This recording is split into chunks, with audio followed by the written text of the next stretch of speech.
Hello viewers, welcome to my channel মোমোর সাথে রান্নাবান্না। আশা করি সকলে ভালো আছেন। ছোট্টবেলায় মায়ের হাতে তৈরি এই জিরে নিমকি বহুবার খেয়েছি। খুবই মুচমুচে খাস্তা হয় আর দারুণ টেস্ট হয়। আমি জানি প্রিয় দর্শক বন্ধুরা আপনারা সকলেই কম বেশি করে এই নিমকি বানাতে জানেন, তবে আমি আজকে মায়ের কাছ থেকে শেখা জিরে নিমকির রেসিপিটি আপনাদের সাথে শেয়ার করব। ভালো লাগলে একটি করে লাইক দিয়ে শেয়ার করে দেবেন আর প্রতিদিন এরকম রেসিপি পেতে আমাদের চ্যানেলটি সাবস্ক্রাইব করে নেবেন। প্রথমে 2 চা চামচ আস্ত জিরে মাঝারি আঁচে সেঁকে নেব। এই সময় খেয়াল রাখবেন জিরে দানাগুলো পুড়ে না যায়। একটি মিক্সিং বোলে নিয়েছি 1 কাপ ময়দা।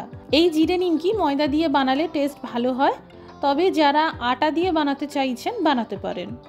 স্বাদ অনুসারে লবণ দিয়ে দিলাম আর দিলাম চিনি। এই চিনি দিলে নিমকির স্বাদটা আরও ভালো হয়। এবার এই সেঁকা জিরে দিয়ে দিলাম। প্রথমে এই সব ভালো করে মিশিয়ে নিতে হবে। 1 কাপ ময়দার জন্য আমি 1.5 টেবিল চামচ তেল দিলাম। তেল, বাটার বা ঘি যেটা পছন্দ ময়ান হিসেবে দিতে পারেন। এতে নিমকি দারুণ খাস্তা হয় আর অনেক দিন পর্যন্ত ভালো থাকবে। এইভাবে হাতে সামান্য রাব করে করে তেলের ময়ান ময়দাতে মিশিয়ে নিতে হবে। খুব ভালো করে মেশাতে হবে যাতে ময়দাতে তেল সমানভাবে মিশে যেতে পারে। খুব সামান্য করে জল দিয়ে মেখে নিতে হবে।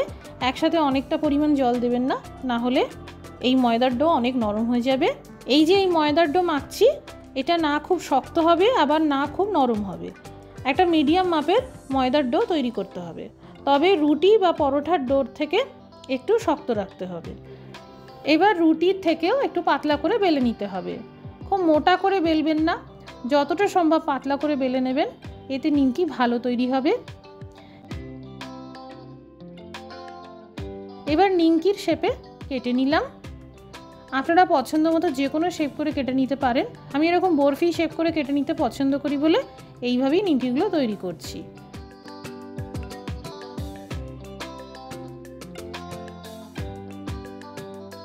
প্রথমে তেলের তাপমাত্রাকে চেক করে নিচ্ছি। নিমকি ভাজার জন্য তেল সবসময় সঠিক তাপমাত্রায় থাকতে হবে।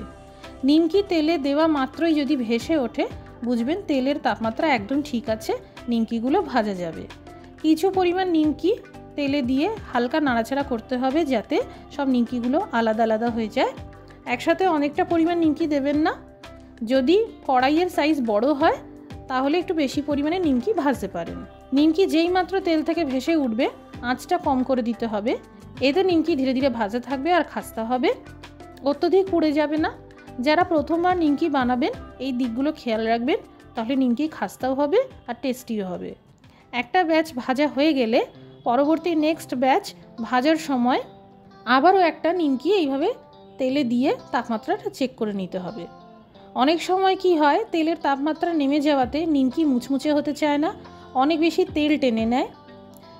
তাই প্রত্যেকটা ব্যাচ ভাজার আগে একবার করে তেলের তাপমাত্রা চেক করে নেবেন। এই নিমকি ভাজার পর খোলা হাওয়াতে 2-3 মিনিট রেখে দেবেন। যখন ভালোভাবে ঠান্ডা হয়ে যাবে তখন একটা এয়ারটাইট কন্টেনারে তুলে স্টোর করে রাখবেন। খেয়াল রাখবেন কন্টেনার যেন একদম শুকনো থাকে। এই নিমকি 3 মাস পর্যন্ত আরামসে ভালো থাকবে। তৈরি হয়ে গেল জিরে নিমকি। যারা এখনও এইভাবে বানাননি একবার এইভাবে বানিয়ে দেখবেন, খুব সুন্দর খেতে হয়। দোকানের নিমকি কিনে খেতে ইচ্ছেই করবে না। আজকের রেসিপিটি দেখার জন্য অসংখ্য ধন্যবাদ। সবাই ভালো থাকুন, সুস্থ থাকুন।